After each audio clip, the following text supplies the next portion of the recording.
Welcome to the Nordic Mythology Podcast. I'm Daniel Farron, co-owner of company Horns of Odin, and I'm joined as always by Dr. Mathias Nordvik. Hello, everyone. This week I have the solemn pleasure of introducing two very special guests ourselves. Yeah, I wondered what you were going to do. We didn't practice this. You don't have a guest to introduce. No, it is just us going old school with our, the way that we used to do it before we started inviting a bunch of guests on. Daniel, let's tell the listeners and viewers, of course, also, why did we want to go back to the roots with all of this? Oh, you put me on the spot. No, I think a few people have commented that they liked the old episodes of just me and you sitting down talking. I think we get on quite well. We have good flow and good banter, as us Brits would say. I don't know if American people use that.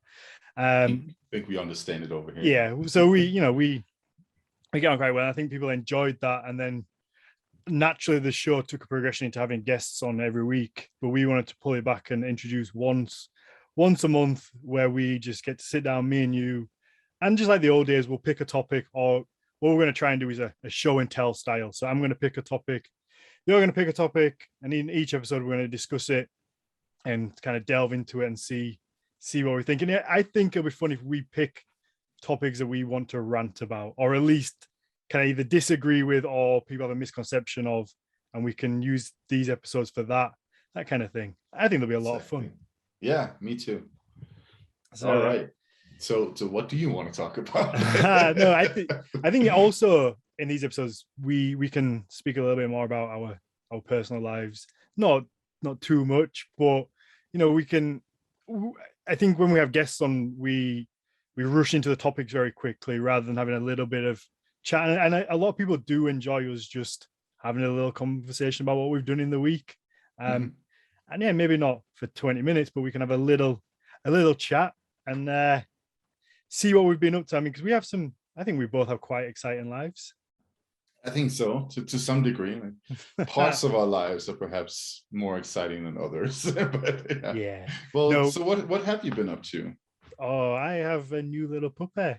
So anybody who follows me, Daniel_Farron1 on Instagram, will have seen my new little bundle of joy. His name is Flint, and he is 7 weeks and 6 days old. So he's a baby. A very tiny puppy. Oh, he is. He's a little working cock spaniel. He's black and tan, and he's adorable. Like, I cannot smile when I speak about him. He's just a very intelligent little boy. He's picked up how to sit already. Sit for his food, sit for treats. He's figured the stairs out, which is terrifying. He's going to be a handful. He's going to outsmart me soon. It's scary. I'm like, you're too smart. Let's see what's coming. No, look, I was seeing those pictures and I was like immediately turned to my wife and I was like, we need a new puppy. Yeah. Oh, but I forgot how much hard work they were. Yeah.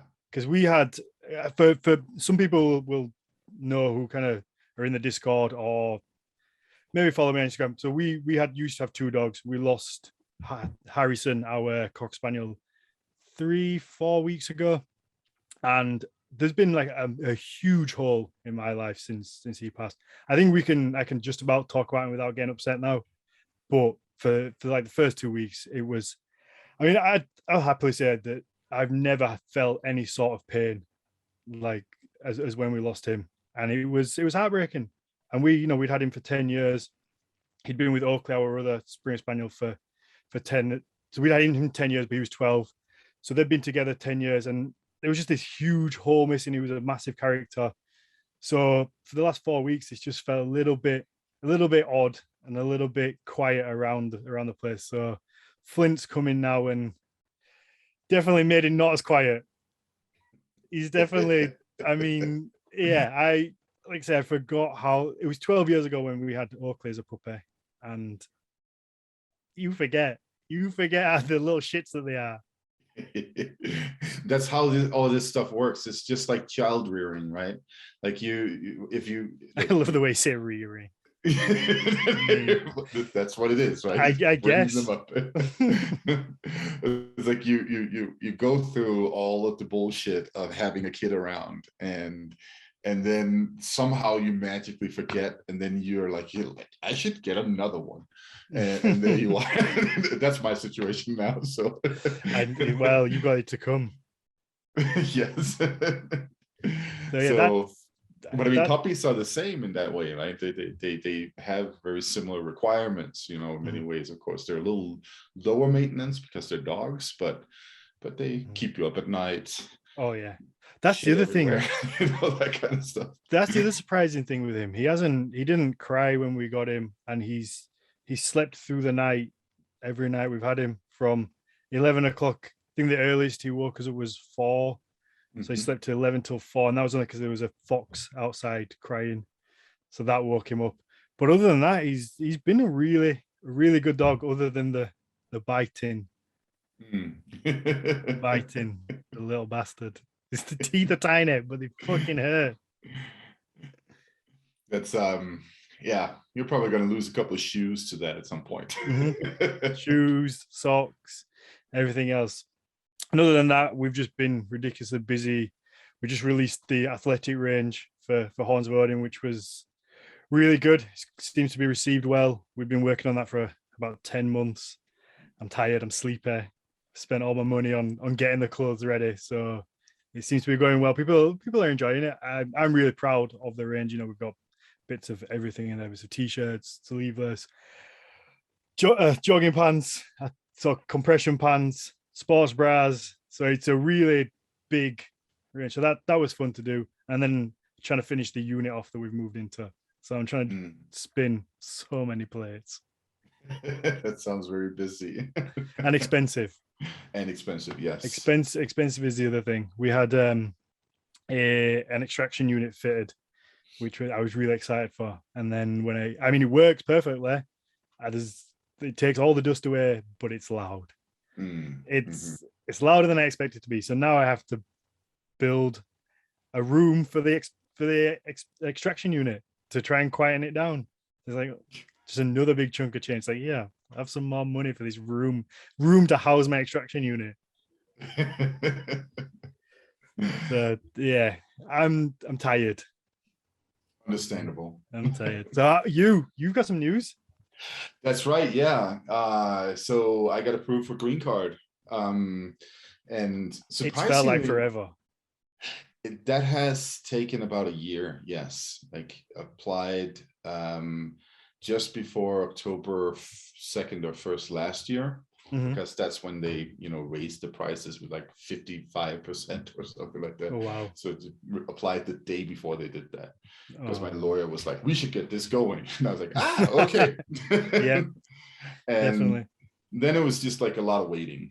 You just sit around and wait, hope the country doesn't fall apart in the meantime. Yeah. I mean, we did have that very messy presidential election and all that stuff. And then you get to a point where all of a sudden they send you a letter telling you have to show up at this particular office on the other side of town at this particular time. Otherwise, we're going to toss your application. And I did that. And that's why we couldn't record. Well, so yeah, this has interfered with our recording several times, because for some reason they picked Tuesdays for that stuff. So the first one, that was for this biometric thing where they take mugshots of you and your fingerprints and all that stuff. And yeah, I went for that, and then I had a medical exam as well. They have to check whether or not you have like an extra arm or something other weird going on. And so I had to do that, and then that was like me driving back and forth. Like it takes about an hour to an hour and a half in good traffic to get to those destinations from where I am. So that's been a lot of driving, and a lot of just like going to offices and getting poked and prodded and all that stuff. And then finally they're like, okay, here's your interview date. You have to bring all these things, like a huge stack of papers and all that stuff. And then you go in and they, your lawyer will prepare you for the worst, right? And that is what the worst is in those interview situations. It does not sound fun at all. But I can happily say, does it involve rubber gloves? No, it doesn't, but it can get invasive in other ways. Okay. They can be, it. I think that most of them are very professional people. That's sort of what I feel that I've seen on the record on this very public podcast. I think they are very. No, that was my experience. That the agent that we talked with was very professional, knew exactly what he was doing, told us all the details of the process, all that stuff. All these people that can't see you winking right now. Hey, don't throw me under the bus. He's not winking, I promise. Any government officials, he's not winking, I swear. But yeah, so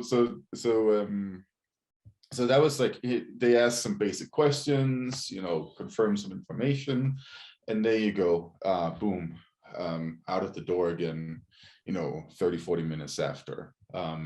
So that was my experience. It was very stressful in so many ways, not so much because of the actual interactions with government officials or anything like that, but more just like all the pressure, because it feels like your entire life is on trial in some weird way or other. Like the details of your life, we're going to poke through that, and then we're going to see what comes out the other end, right? And yeah, so that was quite a relief when we then got the message. What was that, the day before yesterday? You seem to get it quick. To say how long the process took a year for you to get your interview, it felt as if you had your interview and then within 2 days they were like, yeah, you're cool. Yeah, pretty much. That was exactly what happened. I went to the interview, and then 2 days after, got an email saying, yep, you're all right. Oh, that must have been a nice email to get, though. That was a great email to get, my friend. Yeah, I bet. I know you've been worrying about it, so congratulations on getting that sorted. And also in relation to the podcast, it opens up so many new doors for us, because obviously you had restrictions on what you could and couldn't do until you kind of got, is it class as citizenship? No, so this isn't citizenship, this is permanent residency. Okay. Citizenship can come later. I can apply for that later on. Okay. But yeah, no, the types of visas that I've been on, because I've been on a specialist worker working for the university and that kind of stuff. They are very restrictive in terms of what you can and cannot do in terms of making money. Like, for instance, such things as monetizing what is essentially considered a hobby or something like that, like this podcast. That's of course something that we haven't been doing, because I haven't been part of all of that whole part of it, because that's just like a gray area that you don't want to get into, because it's just not a good idea, No, like I said, so it should hopefully open up some doors for us. We can try and build this even more now that you're free of those chains. Yeah, exactly. Right, let's get into our topics, because I say that this is a show and tell episode, but really it's more me bringing a topic that I want you to rant about or tell me about. So I want to go first, because I know yours is a rant about the Viking Age as a whole, which I feel is going to be lengthy in detail and should be left to the end. Yes. So all right, so mine mine might sound like an odd one, but I will attempt to explain it. And it is beards. So mine is not just beards, I guess, but first of all, how do we know how common or how much importance was placed on a beard during the Viking Age? And the reason for that is because you get these people in 2021 that work a job and they get a supervisor that comes up to them and says, "Do you mind shaving your beard because the face mask won't fit for whatever reason? You know, the face mask won't fit, it doesn't work properly. You're gonna have to shave your beard." And then you get some smart ass that turns around and says, "Oh, but I'm a heathen, and it's my religion that I don't have to shave my beard." And I see this coming up time and time again in these Facebook groups that I like to haunt. So I wanted to know whether there was any sort of evidence or anything in like the mythology or literature to support this idea of a religion, like a religious reason to keep a beard. Okay, yeah. So that's an incredibly good question. Let's start with the assumption of some kind of religious mandate here, right? So where do we know this concept from otherwise? Well, we know it from certain religious groups that have texts, right? The Sikhs, right? The Muslims, depending on what kind of Muslim you are too, right? They have written texts that tell you that you shouldn't cut your beard or something like that. And that's a doctrine or dogma that pertains to that particular religion. You know, both religions are based off of dogma, written dogma. Now, that's not the same neither in contemporary paganism, what we call neo-paganism, or pre-Christian religion, what we call historical paganism.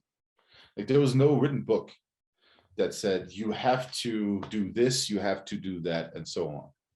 So that's the first problem that we run into, right? That you know, there's that people essentially have the freedom to come up with whatever they want in terms of their personal praxis, right? Now, that makes it complicated because most of our modern conceptions of what religion and religious tradition is stem from these dogmatic religions that have a book that stipulates, you know, rules and regulations, right? Yeah. So I have on occasion been contacted by military people asking me to write a letter of support for their supervisors or whatever. It does seem to be military ones that kind of pop up that I see people be, "I've joined the army. This is what's happening." Yeah. But I also think you kind of know before you join the army that you've got to shave. Well, that's the thing. I mean, in some armies you don't need to shave. Like, I don't think any of the Scandinavians actually care about whether or not you have a beard. Really? There's a lot of service people. I mean, I'm no expert on military, but I think in the I know that in the US and in Canada, it's standard that you have to shave. I think the British military you do until you get to a certain point, and when you get to like a certain point, it's like, well, you're dangerous enough now to do what you want. I think it's something like that when you get to like a special ops type of kind of level. But okay, so let's also like circle back to some other aspects of this tradition, because it is tradition. There's no particular reason that you have to shave your beard just because you're in the army. No, I guess it's just a discipline. Culture. Yeah. And you know when it was invented? I think we get to the 1920s, and that's when it sort of starts showing up. We like the I hate to bring it up, but like the you know, the typical way that a fascist looks in any popular culture representation, like a Nazi or something like that. That's what everybody looked like back then, because that was the fashion of the time, you know, the shaved sides, and, you know, but we only barely have a mustache or something like that. That's what everybody looked like in the 1920s and 30s and 40s. So that sort of became the style. And actually, a lot of that was a rejection of older facial hairstyles in Europe and in European armies as well. Go back to the 19th century, right? And the standard for somebody in the military was a giant ass mustache and maybe even a full beard and all of that stuff. I think there's even something to be said for the Nazis in Germany, the way that they shaved and all that stuff, and Hitler's little ridiculous mustache and all that stuff. That was actually a countercultural act to signal that you're not hanging out with that old dusty, boring, big bearded bullshit from the imperial days, So that's a mustache that's never coming back. And it shouldn't. You look like a fucking idiot. You do look like an idiot, but it's so interesting that this one style of mustache, and it is a shit mustache, whether Hitler did what he didn't. I'm just glad that it was that he fucked up. Yeah, he chose that one and not just a full beard or like a little curled up one at the sides. Yeah, that would have sucked. But like it's just so interesting that that's just dead forever. Like you cannot have that mustache ever again. Nobody can. Yeah, no, that's true. Oh yeah, and Brewer is mentioning a particular practical issue, and that is of course having gas masks. No, that was Sada who was mentioning that. That's absolutely true, because because obviously me working with a lot of dust, yes, I did a lot of research into masks, and you have to get the seal against the face. The only type of face mask that will work with a beard is a full head helmet that has an airflow through it and a filter in it. Yeah. Any other one will not seal against the face. So a lot of places that work in dusty environments, companies will force you to shave your beard, because they're going, at the end of the day, they're the ones that are going to be liable if something happens to you, whether you have a beard or not. But to go back to the military, I imagine the shaving of the head and the beard is more about demoralizing and stripping away your identity when you go to basic training. And then there's something to be said for that, right? Everyone looks the same. You're brothers in arms, and then you're built back up as this new soldier. That's what I imagine the reason is. There's definitely that aspect to it as well. So what we're basically seeing is that there are like some practical components, there's some cultural components, and then there are also some deep psychological components of why they dictate how you should look, right?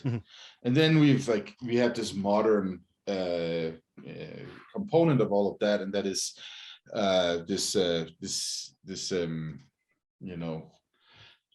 willingness. That's what it really is, like a willingness to respect religious traditions in different ways.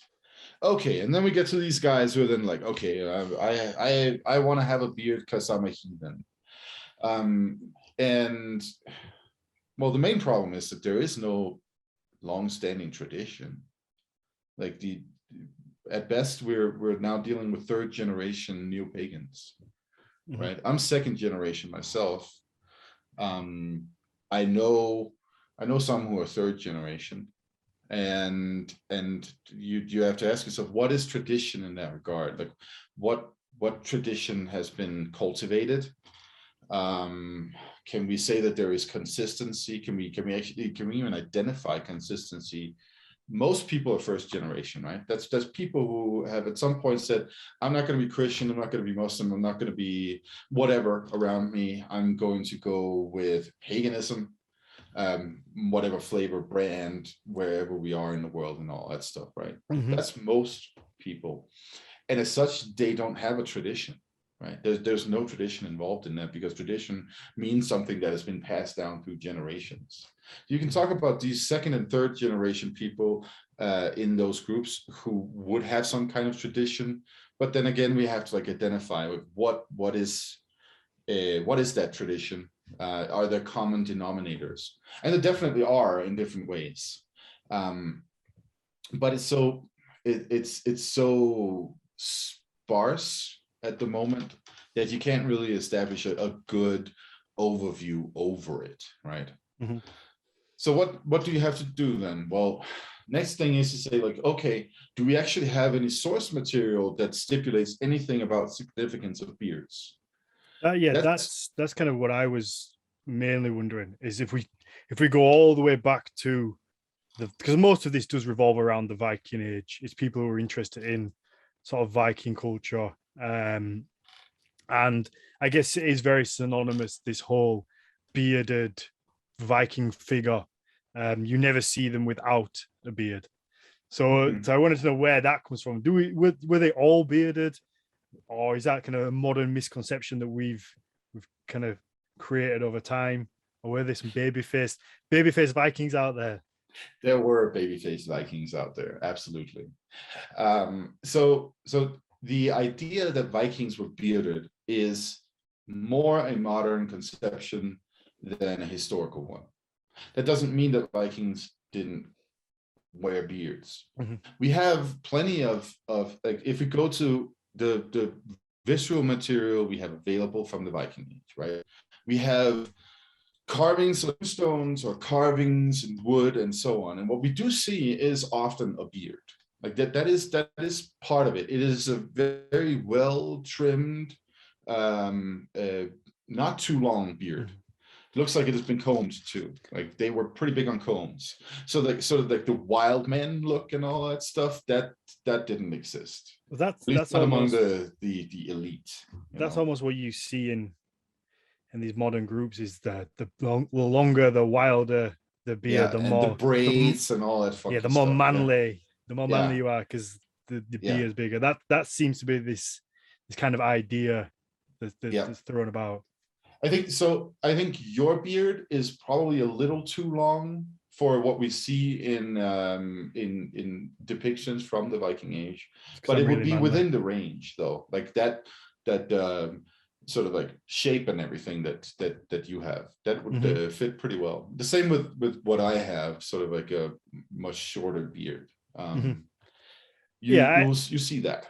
I imagine it was a pain to clean shave. So I don't think everybody will have been just wet shaving and been completely clean, but some sort of beard I imagine most people would have had. Um, but I think the longer it gets, the more impractical it has to get. And as soon as it start becoming impractical, I'm sure people have been like, fuck this, let's just cut it back and keep it at a nice, easy, manageable length, not just down to your belly button because we're Vikings. Exactly. Okay, so this is the thing. In the chat, somebody is asking, or that was Shan who's asking, wouldn't beers just be common in the Iron Age, full stop, because of lack of access to good shaving tools? It's like, actually, no, quite the opposite.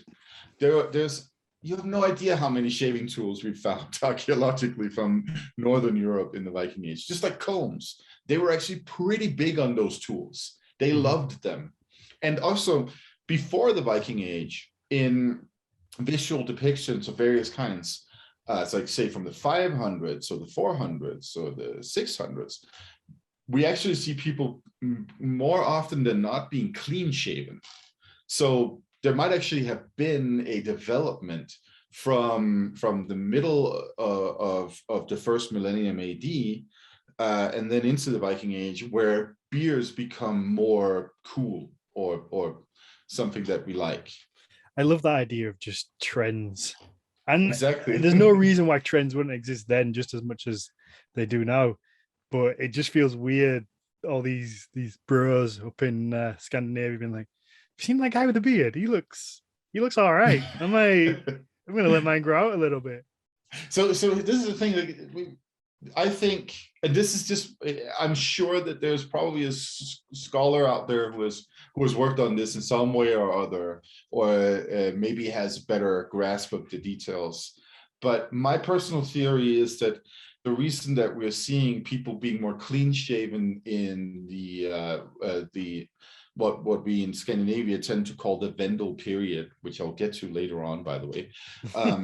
So that would be the 500s and 600s, is probably because of influence from Imperial Rome. So what you see with a lot of emperors, which would be pictures, images that Germanic peoples would have encountered in the 1st century, 2nd century, 3rd century, and 4th century, right? You see very few emperors who had beards. There are some, but quite often clean shaven is sort of the look for an aristocrat or a figure of authority in the Roman Empire.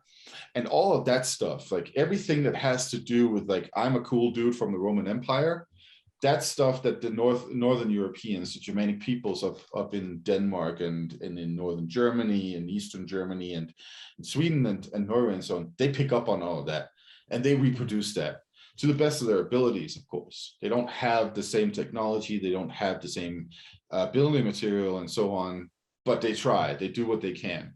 And they also do that in terms of like visual appearance of the person themselves, right? So what this really means is that I think my personal theory is that the reason that we see those very clean shaven faces in the 400, 500, 600s is probably because it's like sort of like a lingering cultural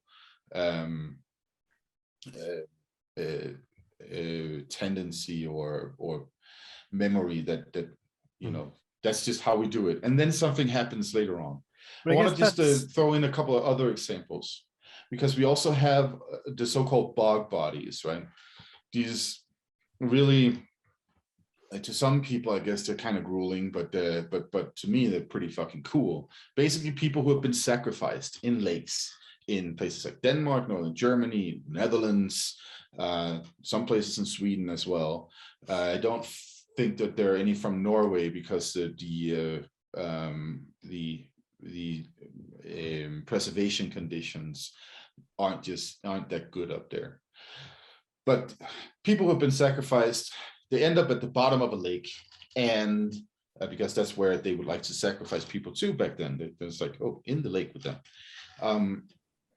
And what happens is that the oxygen deprived environment in the sludge and mud in the bottom of the lake preserves the skin of the person and the hair and everything perfectly. Like it's like leather, right? And so there's like this tanning process and everything going on. So we have really, really good material to actually see facial features and everything from these people.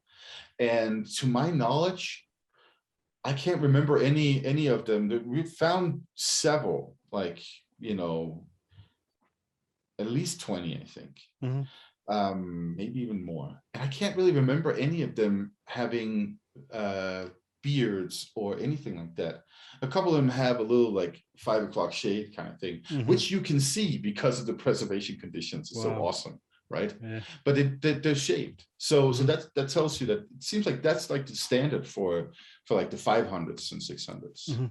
I mean, most trends start amongst the wealthy. So I guess this is my very limited knowledge taking a punt at this, that in the Roman Empire, it was a sign of wealth to clean shave because you could, because I guess you had the time to do it, you had the resources to do it, you had a sharp enough blade to do it, a mirror maybe, so you were able to clean shave, and that showed your wealth. And then obviously as these things happen, it then trickles down to other people who want to show their wealth, or at least try and imitate the wealthy, which then you get it trickling out to others, and then another trend comes along, I guess, and takes over. Yeah, exactly. And that's the thing, you know, with visual appearance, like they go back and forth in different ways. Just think about it. Like back in the 80s, like nobody had a beard. You know, you have a mustache or something like that. Like that would be like the iconic dude from the 80s is somebody with what is that called? The hillbilly we call it Swedish hair in Denmark. Like a mullet. A mullet, yes, exactly. A mullet. Right, and then a mustache, right? Oh, like a Tom Selleck. Yeah, like a exactly. good thick slug.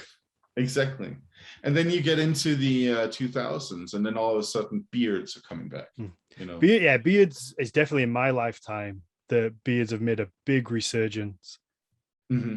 It seems to be. I remember maybe 10 years ago, I saw a bunch of women complaining on different groups about how they didn't like beards, and it just seemed to be like this new resurgence of like men which like, fuck it, I'm growing my beard, and then probably got told off and had to shave it. Luckily, Sarah likes mine, so I'm all right.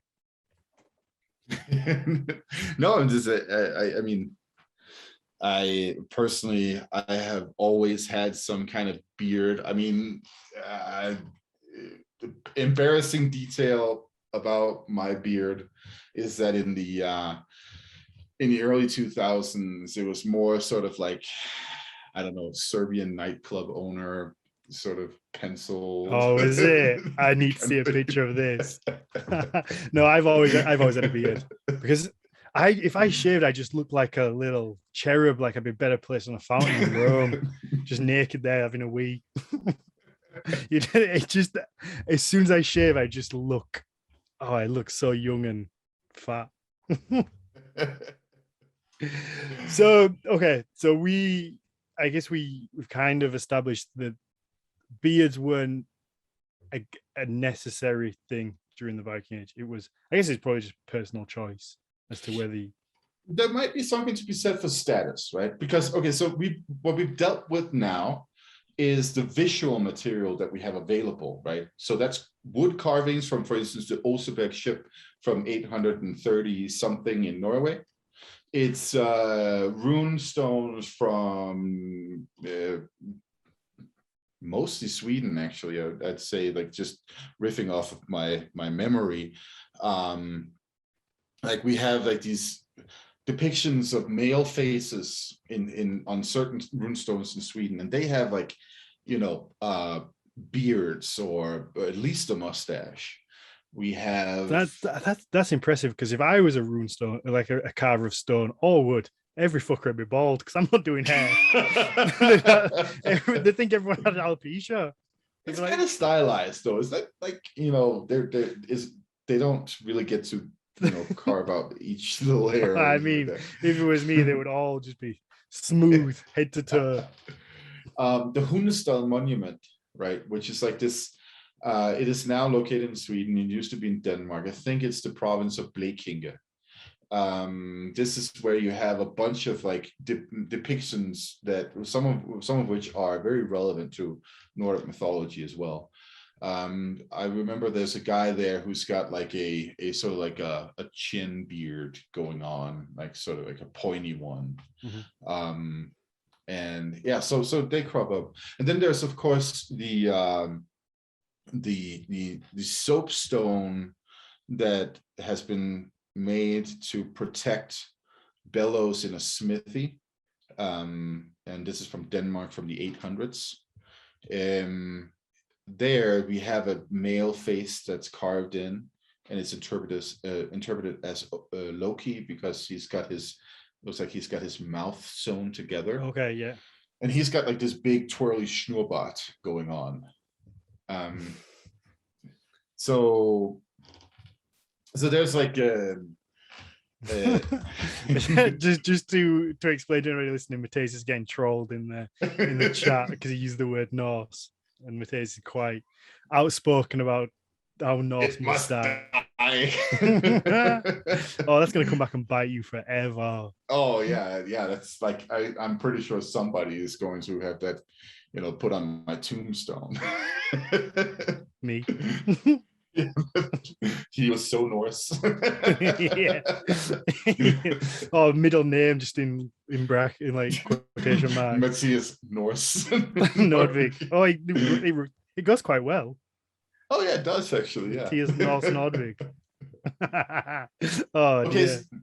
so now I want to go to the written material, right? Because that's an important source as well.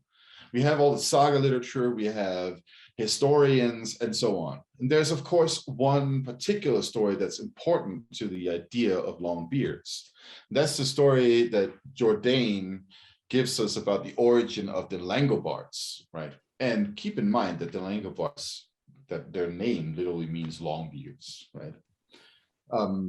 This is a Germanic tribe that at some point, after a bunch of migration and convulsions and social upheaval, find themselves in northern Italy in what is now Lombardy, named after them. Lombardy is the northern Italian interpretation of the word Langobards. And this is in the, what is the last part of this, the 500s and then into the 600s, if I remember correctly, and I might be messing that up. I'm not entirely sure. Maybe it's earlier. Anyway, what happens is that the Langobards, according to Jourdain's history about them and the Goths and all of that, they originally got their name because they asked Odin. His name is messed up in the story. He's called Godan, whatever the hell that means, but it's Odin. And they asked Odin to give them a new name, or the story goes that they asked Odin's wife Frigg to give them a new name. And then, if I remember correctly, it's something with like they have all the women also standing there with their hair tied around their chins. And so Odin wakes up in the morning, he looks at them all and he's like, what kind of weirdly long beards are they? And that's how they got the name Longbeards. So, but what this means, of course, like this weird little silly story, is that this is a story about the origin of the name of a particular tribe, right? And for whatever reason, it seems like for this particular tribe, having long beards was a sign of status or something like that, the most common thing, right? So that tells us there's at least like one Germanic tribe that's fucking around in Europe who's got like long beards and think that that's cool. And it does seem, if I remember correctly, based off of like Northern Italian imagery from the period of their rule, that they sort of like go Roman after that and start shaving. So it didn't hold up for that long. But I mean, there's your sort of like written evidence of like the significance of Longbeard there. Then we have the saga literature, right? And the saga literature is notoriously horrible when it comes to using it as a source for the Viking Age or anything before that, right? But we could say it's sort of from the religious perspective that it's part of the total sum of sources that inform us on the ancient tradition of pre-Christian religion, right? And there we see the significance of beards being mentioned in several occasions. It is considered a sign of masculinity. Njál and his sons, in Njál's saga, they are ridiculed for not having proper facial hair. I think they're called the shitbeards or something like that, because I mean, I've called a few people that before. Right. We also have Egil Skallagrimsson. He like literally like pulls the beard, like half the beard off of one dude at one point, and that's also like a very very significant dishonoring acts, right? So you have all of these examples from the saga literature as well that definitely seem to signify that, oh, beards, sort of like in Viking Age Iceland, at least, and possibly also elsewhere in Scandinavia, was important. I mean, do we see it linked to masculinity? And absolutely, it's definitely considered in the saga literature. It's considered something that signifies that you're a man. You know, I mean, you can obviously in modern times that's not the case. Having a beard does not make you a man. That's just a ridiculous. Conchita Wurst. Yeah, exactly. That's just a ridiculous notion.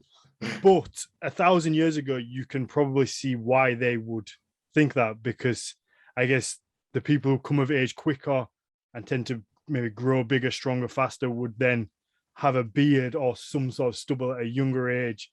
And then in their minds, they would make this link between masculinity, or at least like early masculinity, with then having a beard. Because I had a beard at fucking 14. There you go. So I think, you can see why they would have had this link between it. Yeah, no, I mean, there's plenty of sort of like reasons that they could assume that it signifies manhood or something like that. But it's also just trends, right? And trends basically just start with some fucker in a corner coming up with something. That's good. Really it. Yeah, it just looks good. Or it doesn't even, I've seen some trends and they don't fucking look good. But it's just the right person at the right time, and they're influential enough that enough people go, all right, I'm gonna do that, and then they'll do it, and then they just kind of snowballs and people jump on it because other people are doing it. And we're humans, and we've said it so many times on this show that just because it's 1,000 years ago, they're still people and they still probably think and feel similar to how we do. And if your next door neighbor's doing something and his next door neighbor's doing it and the rest of the village is doing it, then you're more likely to then go, fuck, maybe I should do it. Yep. Nobody wants to get left behind. Yeah. And see, that's the thing. I mean, there are certain subcultures too, right? That perhaps are more into the whole beard and long hair thing than others.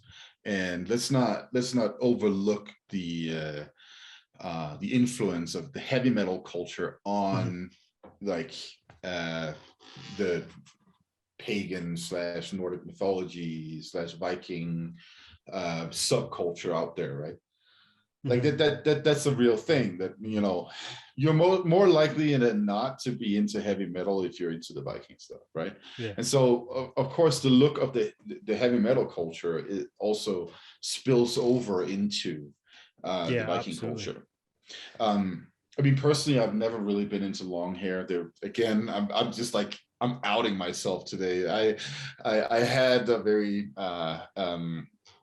embarrassing 3 years of my mid-20s with long hair. That was because of a chick, though. It had nothing to do with my personal taste. I've always liked it short on the sides. Okay, so what do you think?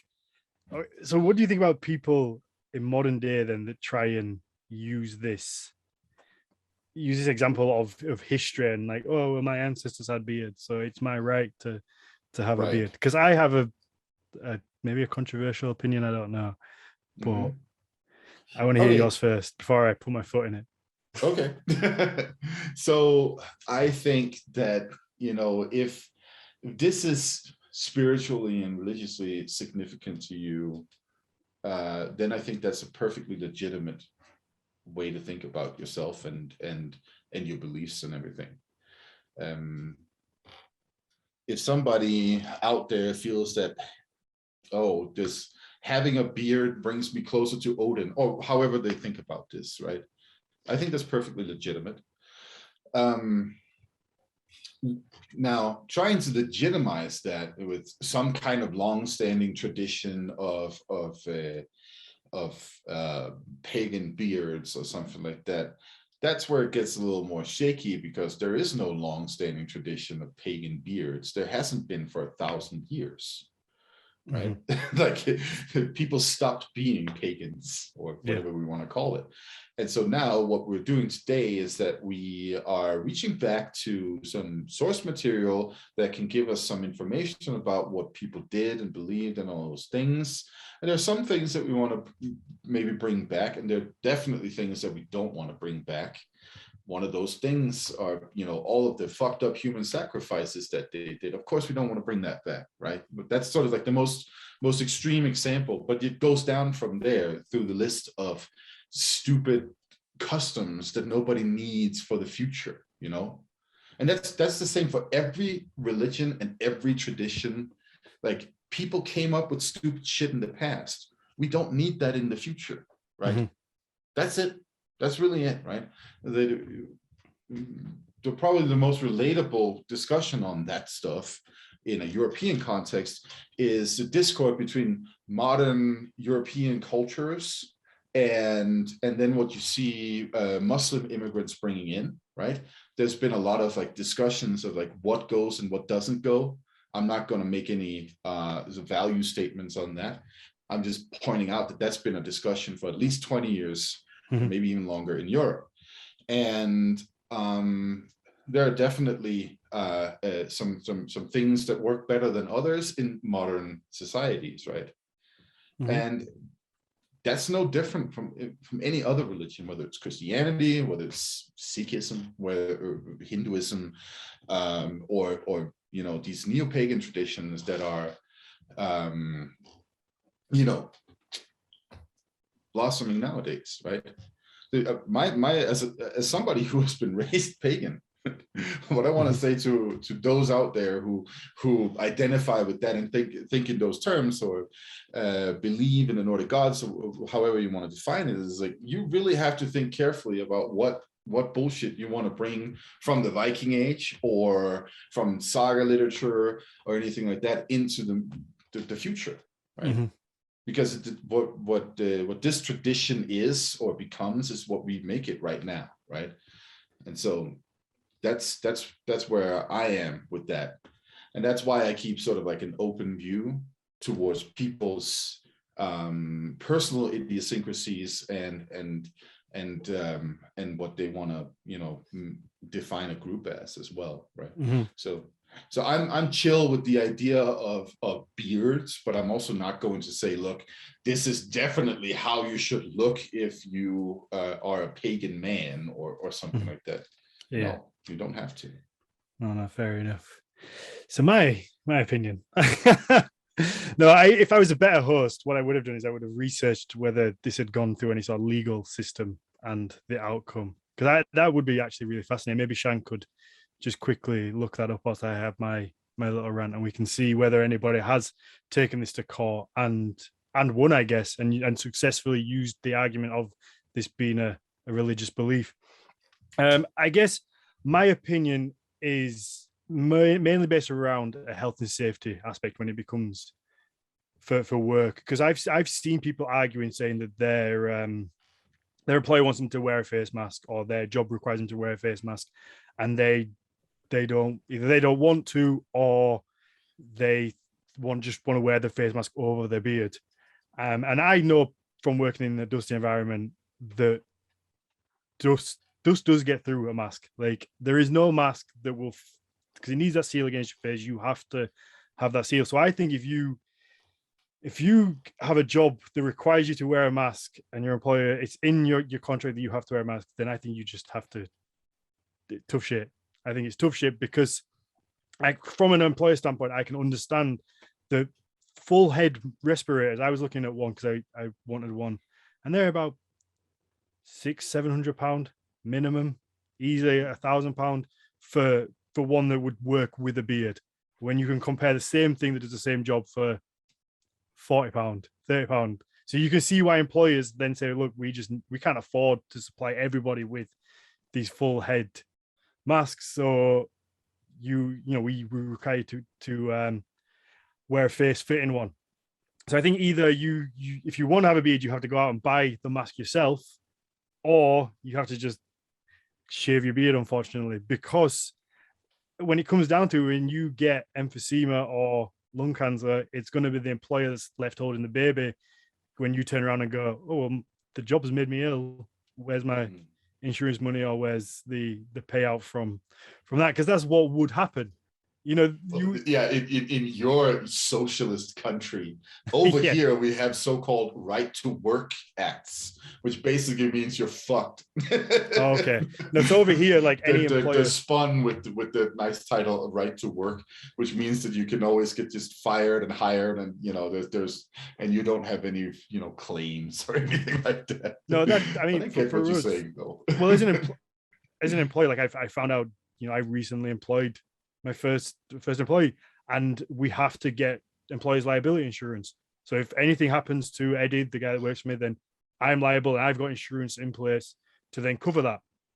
So Mhm. that's whether it's short term or long term injury, and that's why, you know, I'm with Eddie. Like, you got to wear a mask, and now we've got the extraction that doesn't. But so I can see why I can side with the employers, especially if you take a job knowing it requires you to wear a mask. I don't think you have the right to then turn around 6 months later and go, hang on a minute, it's my religious belief to not. Mhm. Mhm. Um, but aside from that, I think, you know, people should be able to do what the fuck they want, have a beard.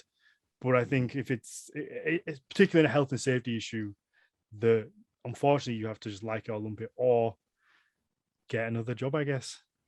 I mean, I can only agree with that. Like, there's no reason for you to insist on your right to be some religious whatever. It's I just that's because, like, I've actually seen that's what kind of brought me to the rant, is that I've seen somebody ranting about that they work in an environment where they have to wear a mask, and they they didn't want to wear it because they had a beard. Or not, they didn't want to wear it, they just wanted to wear the mask over the beard, and they're like, oh, yeah, be fine. And that's very much the opinion I used to have, was like, yeah, be fine. But it's definitely not, because I worked around a lot of dust, and you can feel it in the back of your throat. So it does get past it, because you don't get that ceiling. It doesn't work properly. and So that's unless you're willing to sign a waiver saying, all right, I'm going to keep my beard, but in 20 years, if I'm ill from whatever toxic fumes or dust that's in the air, that's on me. Then I think it's you've not really got much you can do about it. absolutely no, and I agree very much with that. That it's just nonsense Mhm. and you know, at the end of the day, what we're really dealing with here is like your beard or your long-term health, dude. That's Like, it.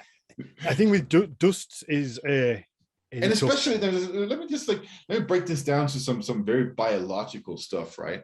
So okay, so you're like, I cannot feel like a proper heathen man or some shit like that because I if I have to shave my beard. So therefore I'll like get this exemption based off of like religious stuff, so I can keep my beard, and then I can be inhaling all of this dust that will ultimately make me impotent, Mhm. right? Because it makes your lungs stop working. But that, So I I don't know think what's more masculine here, my friend. just just a funny one, because I've been like a bit on the building trade, and obviously like sanding horns, there's a lot of dust about. And I think because it's not an instant thing, you're not getting pain straight away, you're not getting any, you're not feeling it right away. It's just there in the background, and you know it's going to affect you in 10-20 years. So people are very ignorant to it, or at least kind of shocked. And I was, when I was 17, 18, 19, and I was working on building sites around brick dust, and I was in rooms full of dust, like using an angle grinder. And I'm like, I'm too cool for a fucking face mask. I'm not putting one on. And then the older guys would be like, you're gonna regret that. When you're 30, you're gonna be, and I'm like, no, whatever. It's all right. I'm young, it doesn't matter. But you know, it does catch up on everyone. So I think you have to do what's right, not because you want to have a beard. I know, and I like it's the same when you are like 19. You're basically, you know, just an idiot too. Like Mhm. that same time period for me was when I was like, you know, taking down insulation from roofs and stuff like that. You know, walking around in the glass fiber dust and all of that without any proper protection gear and those kinds of things. Climbing on the outside of roofs without proper harness and such things. So that's, Mhm. you know, that's what you do as a in 18, 19, 20-year-old idiot. Yeah, So we're all dumb when we're young. and that's why you need to listen to those who are older. That there's something to be said for that. Mm-hmm.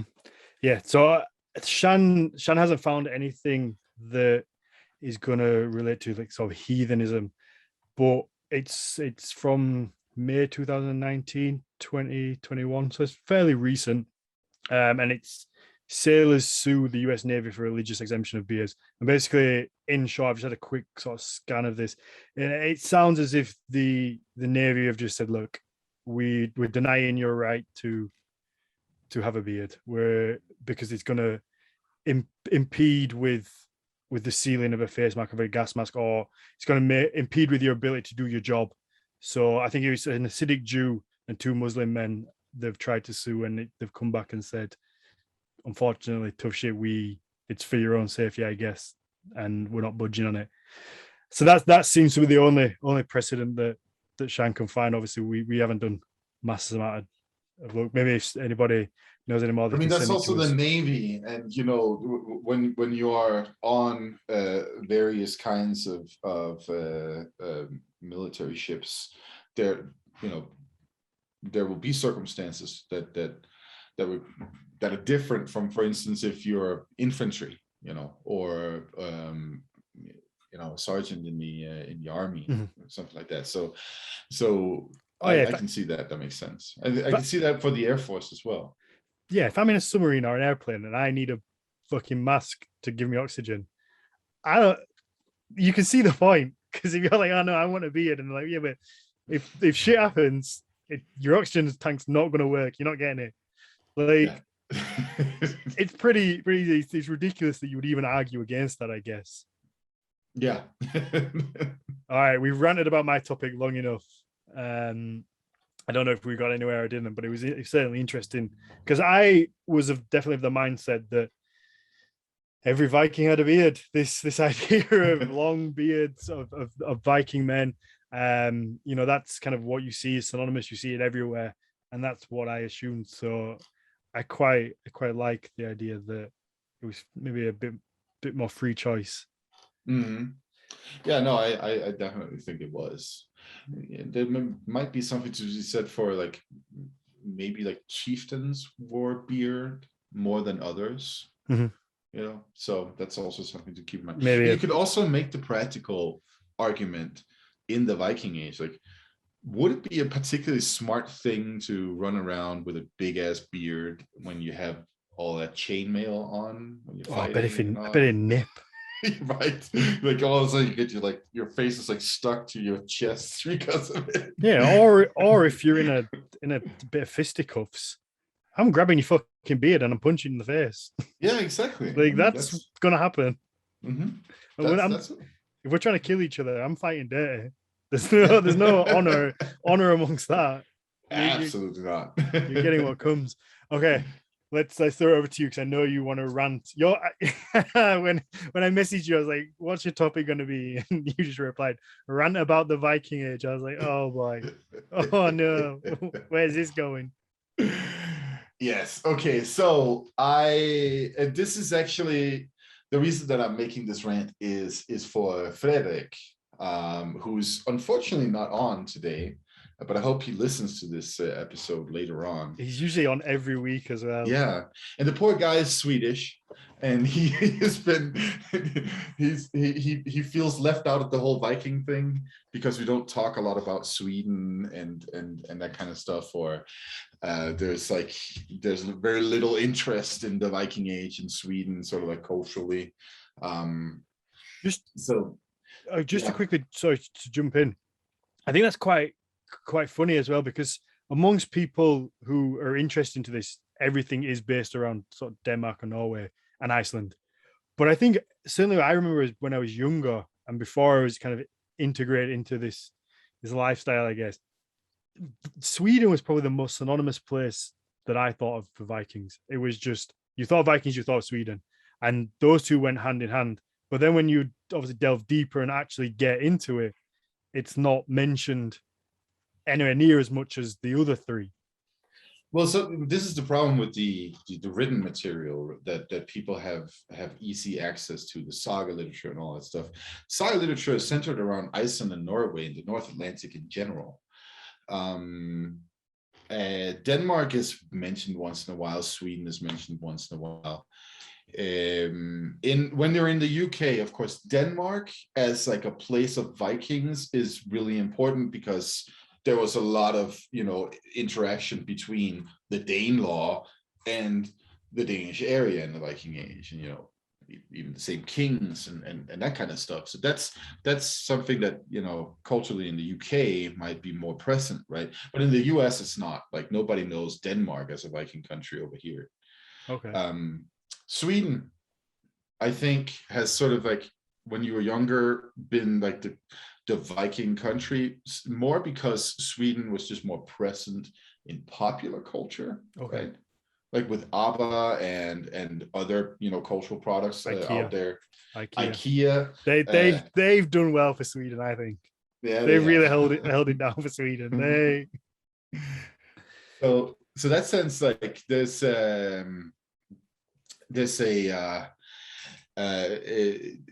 all of this, like what people associate or what countries that people associate with Vikings and all that stuff basically comes down to what is current in their popular culture at this particular time. Now, from the 90s and onwards, Iceland has been really, really good at promoting itself as a tourist destination. Mm-hmm. And with that tourist destinations comes all the Viking stuff as well. So that's why everybody thinks of Iceland as a Viking country and all that stuff. Iceland have been really good with tourism. I'm sure at one point they were doing like a free stopover or a free night when you were flying from the USA to Europe or something. They're still doing that, man. Oh, are they? Yeah. A whole week. Yeah, my sister got she went from Canada, so she's in Vancouver, and she was going to Eastern Europe, and they gave her like a couple of free nights in Reykjavik, mm-hmm. and it's like, well, it's a good way to boost tourism. Just have a little stopover, and mm-hmm. and then people want to come back. Yeah, they've definitely nailed Iceland it. Is an awesome place to visit too. Mm-hmm. Like it's a great place. Like they've certainly nailed the tourism side of things. Exactly. And so that's why so many people are like informed about Vikings in Iceland, right? It's like, oh, okay. Because you get that information just on the plane. You sit there and there's like a little screen and they go like, Iceland was settled by Vikings and blah, blah, blah, blah, that kind of stuff. And so, you sounded more like Sean Connery than you did Icelandic. I was watching Bond.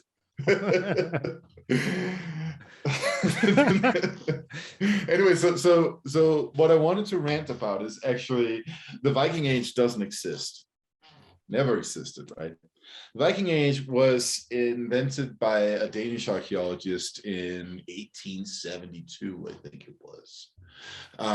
Because the Danish archaeologists, so you've heard of the Bronze Age, the Stone Age, the Iron Age, and all that stuff, right? Mm-hmm. Yeah, that's thanks to Danish archaeologists. They're the ones who've like been defining these periods in time and then popularizing it, picked up by Germans and then, disseminated from there. And of course, some Danish archaeologists also came up with the Viking Age. Mm-hmm. You get distracted by the chat. Trevor just seems to be trolling you today. So Trevor's just throwing out the Viking Age Must Die. Which, I mean, I feel like you are the biggest troll of the professors of the Viking Age Nordic mythology professors, that you are just the troll that's like, this must die. I do what I can to troll, yes. We're like. But okay, so what does this mean? It means basically that as a time period in European history, it has been made special by some random Scandinavian who felt like, oh, we need a special period for this because this pertains to our local internal social, political, economic, technological processes, right? And there is something to be said for the Viking Age being partially special in that sense. The Viking ships are technologically impressive for that time period. Nobody had awesome ships like that. That's one thing that we can say, this is definitely something important. Another thing that we can say about that time period, and let's just be clear about what that time period is. In a popular sense, you will know it as 793 to 1066, right? That's what we call the Anglo-Scandinavian Viking Age. So this is all defined by processes that happen in the English area. 793 is what? What year is that? Lindisfarne. That's the year of Lindisfarne, and 1066 is the Battle of Hastings. Yeah, well, or the Battle of that. Stamford. The Battle of Stamford Bridge, I guess. Exactly, where Harold Hardrada gets his ass kicked eventually, right? And so that's how it's defined in an English speaking context, right? But the Viking Age, extends farther back in time and farther ahead in time, depending on other places. So, for instance, like you have in the 1130s, Scotland is still being harassed by Norwegians, right?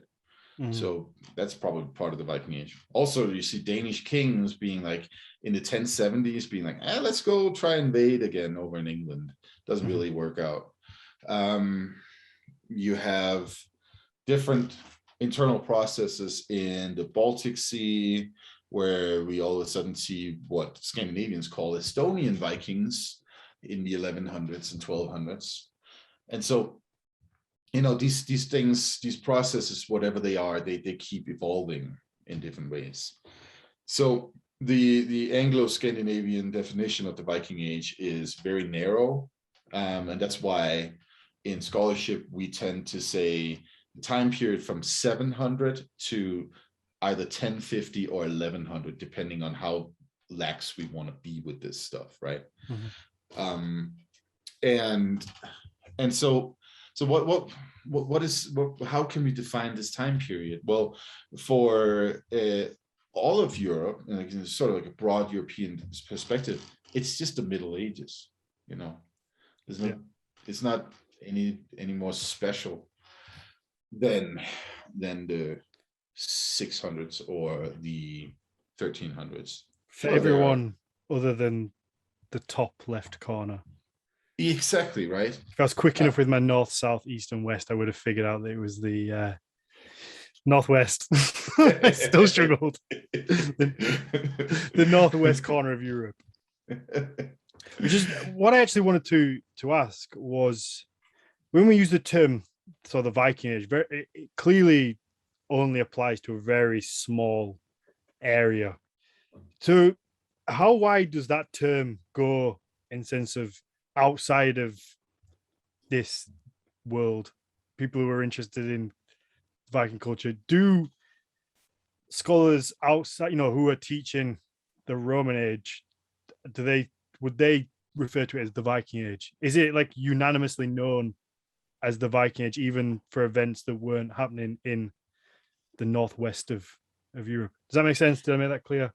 I think so. So in the sense of how widely applied is the term Viking Age? Yeah, that's a much better way of putting study of history. Okay. Yeah, you put it a lot better than I do. So I mean, a history teacher in Germany would probably not spend much time on the Viking Age, right? Probably not even care that there is something that those people up north of their border are like, jizzing all over, calling the Viking Age. It's the same in France, right? Unless you're specializing on that particular chapter in French history where these Scandinavians show up and then create the Duchy of Normandy, right? Or the invasion of Paris in the 800s.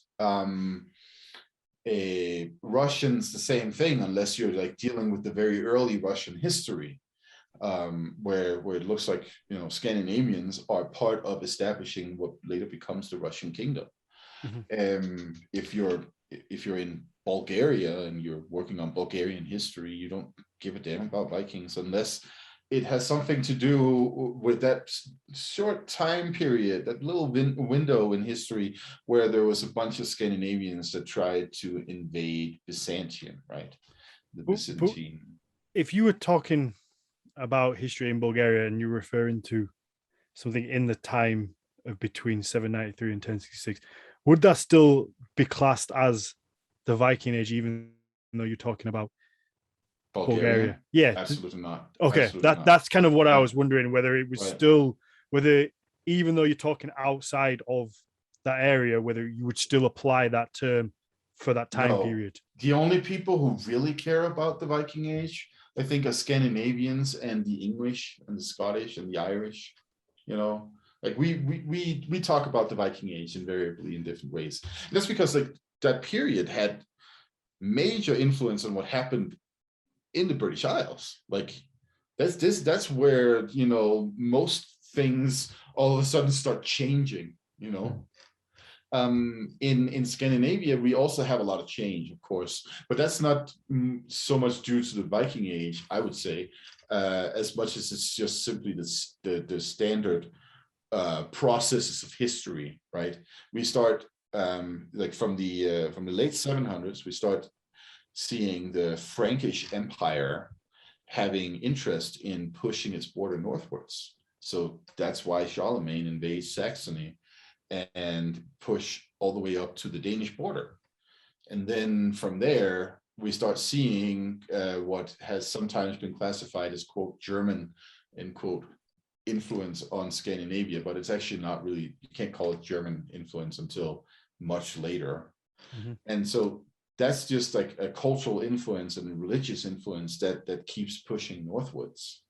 But that influence is not different from when it happens in the first couple of centuries AD with Roman influence on Scandinavia, right? Mm-hmm.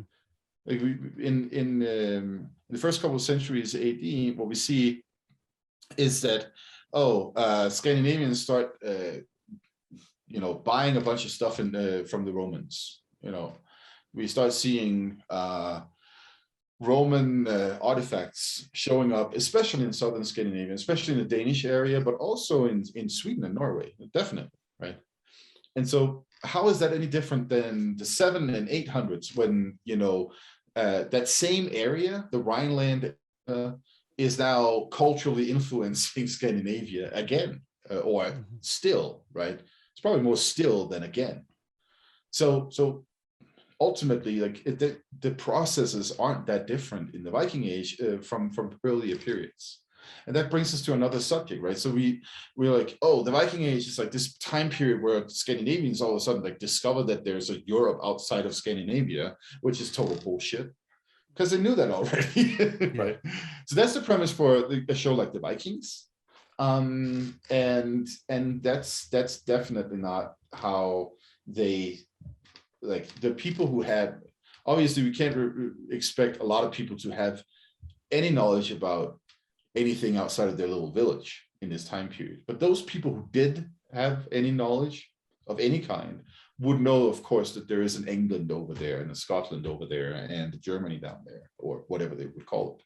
So you mean Ragnar didn't discover England with his little stone that he could see through the clouds? Absolutely not, right? Because where did the Angles and Saxons come from?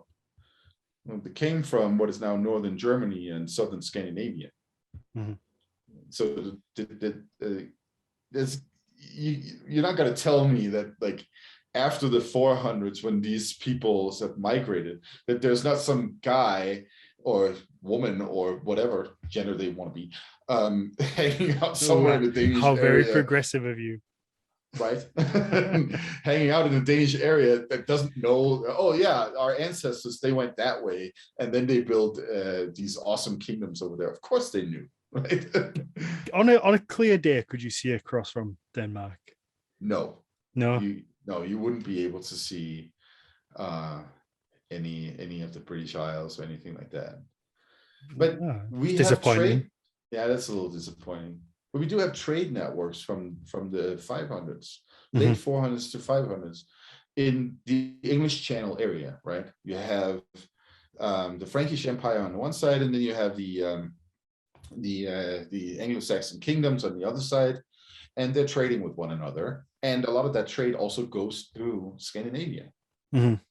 So they're already in different ways definitely from the 600s trading. Yeah. Right. And that's really important, because that means that there's like plenty of knowledge of what is going on over there on the other side, and there are plenty of people moving back and forth, right? Yeah. And I mean, that's sort of like what we otherwise classify as the peaceful side of the Viking Age, the trade that happens. Yeah, it happened in the Viking Age just like it did a couple of centuries before. The same with like moving people around. So identifying the Viking Age as like a time period where Scandinavians, they leave Scandinavia and then settle somewhere else, primarily in the Danelaw or some of the Scottish Isles and so on. Yeah, sure. But what about the Goths that seemingly came from central Sweden in the first century AD, and like built themselves a nice little kingdom over in Ukraine, then got their asses kicked, and then moved all the way through the Balkans and Central Europe and Italy and Spain, and some of them ended up in North Africa, right? That's like migrations of what we presume might have been Scandinavians, right? We have other examples of this. The Burgunds, right? In what is now Bourgogne in France, that was also probably a Scandinavian tribe. Some people actually believe that it came from Bornholm in what is now Denmark, because that was called Burgunderholmer. So the island of the Burgunds, right? So they went to central France and created themselves a nice little kingdom there for a while.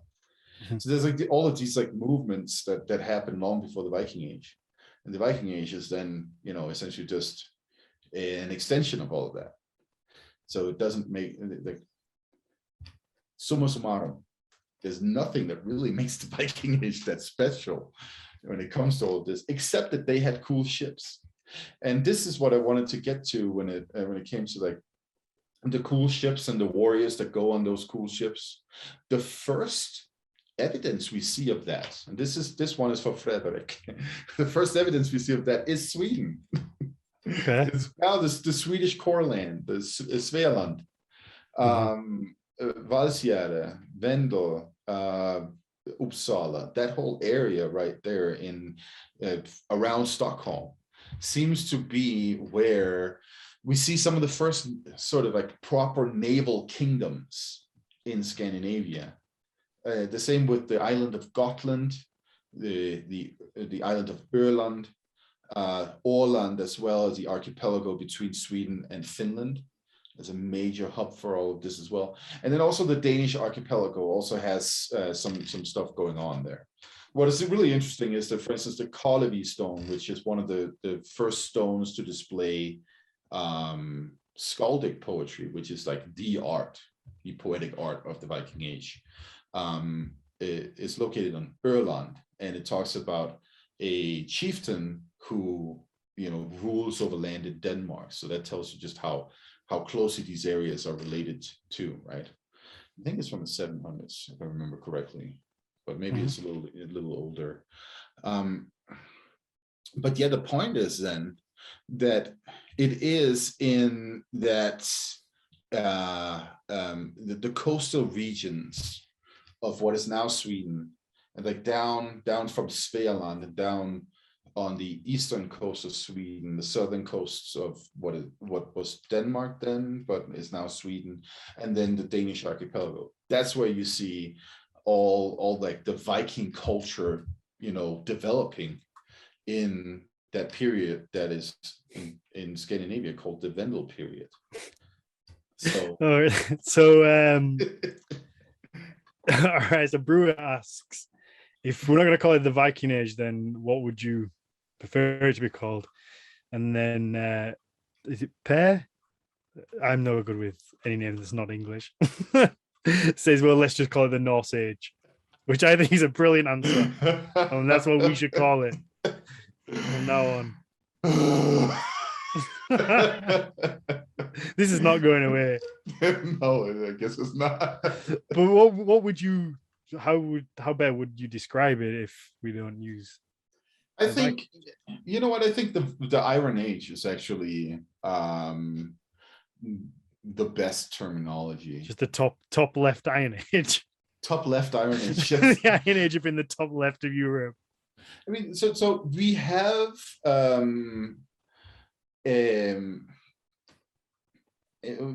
we have a problem with like using the term medieval period as well, the Middle Ages, right? Because basically it was invented by some grumpy dudes in the 1800s who were like, well, nothing really happened in that period. It sucked anyway. People just had the plague, that kind of stuff. And it's like, no, that actually there's a lot of things going on, and there's a lot of developments and inventions and all that stuff. But it's like, because they were like, they had a hard on for ancient Rome. That's really it, right? And so what we're dealing with here is like a general tendency in European historical writing to ignore this huge portion of European history, right? And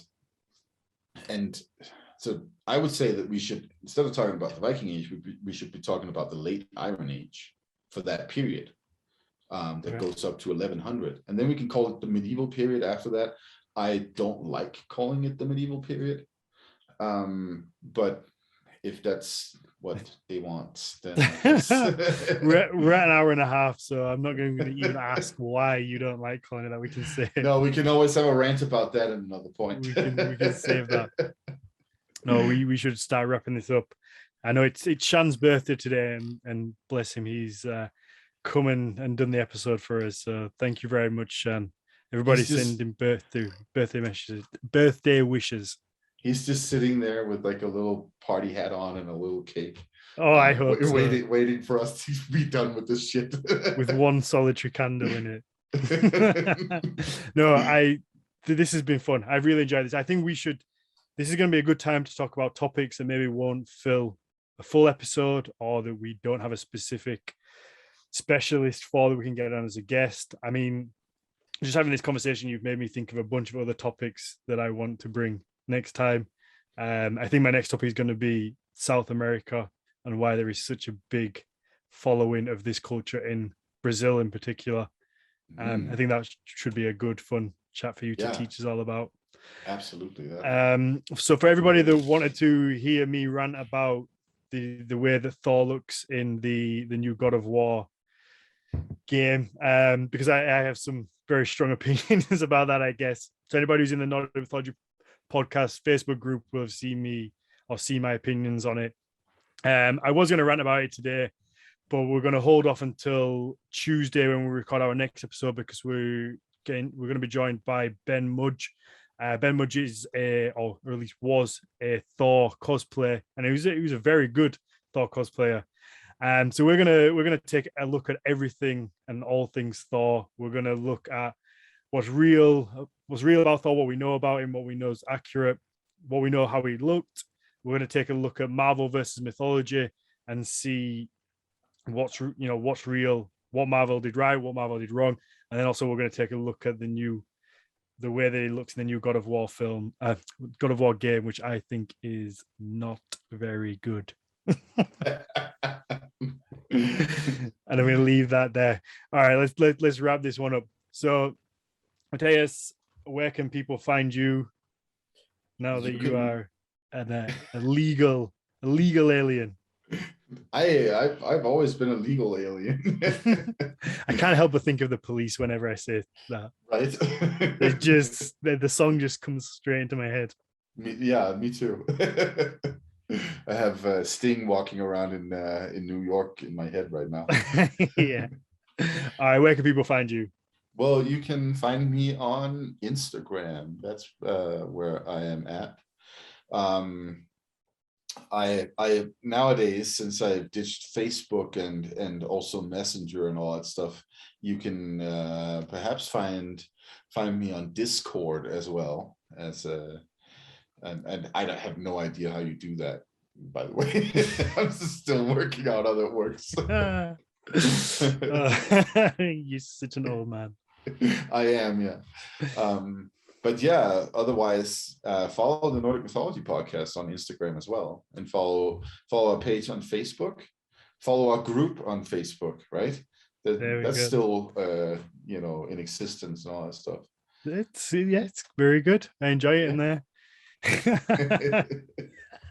Perfect. So if you enjoy the show, please leave us a 5-star rating and a positive review.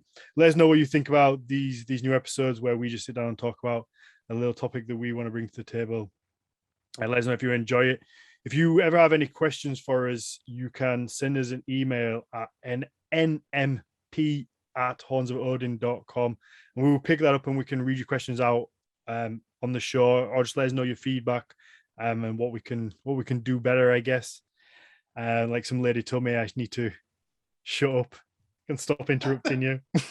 Hey, as long as you leave a 5-star rating, you can always trash us in the comments. Yeah, leave the good rating.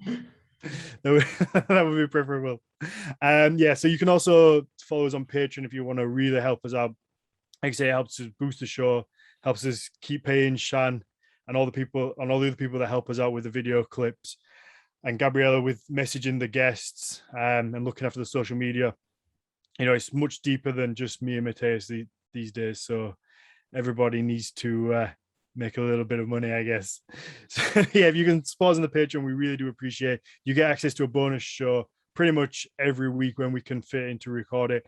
It's either going to be the Vikings Watch Along show, where you can jump in with us and watch an episode of the Vikings when me and Matthias will talk about it and let you know what we like, don't like, and just enjoy. It's a good laugh. And the second one is a story time episode where we will read a saga. We recently had Jonas Lorentzen come in and be the narrator, and it's looking like that's going to be a reoccurring thing. He did an amazing job of that. It's worth getting the Patreon literally just to listen to that episode, because I know when you said Jonas wanted to come on and narrate, I was like, Jonas has got a good voice. He's articulate. He's quite posh sounding, but he jumped right into it. He had a voice set for all the different characters. His Fafnir was absolutely brilliant and also quite terrifying. It really is worth getting the Patreon just to come and listen to that one episode. And then, like I say, he's going to hopefully come on each episode and narrate for us whilst we get to sit back and enjoy it and then talk about it. And you can let people know the insight into the sagas. Other than that, I guess you have our YouTube channel. If you can just pop over there and hit subscribe, that really does help us out, as we want to try and grow that and hopefully get another platform for people to find us and watch what we do. And I think that's it. We'll be back on Tuesday for anybody who wants to watch us live. Like I say, you get access to that through the Patreon. There we go. Yeah. We're done.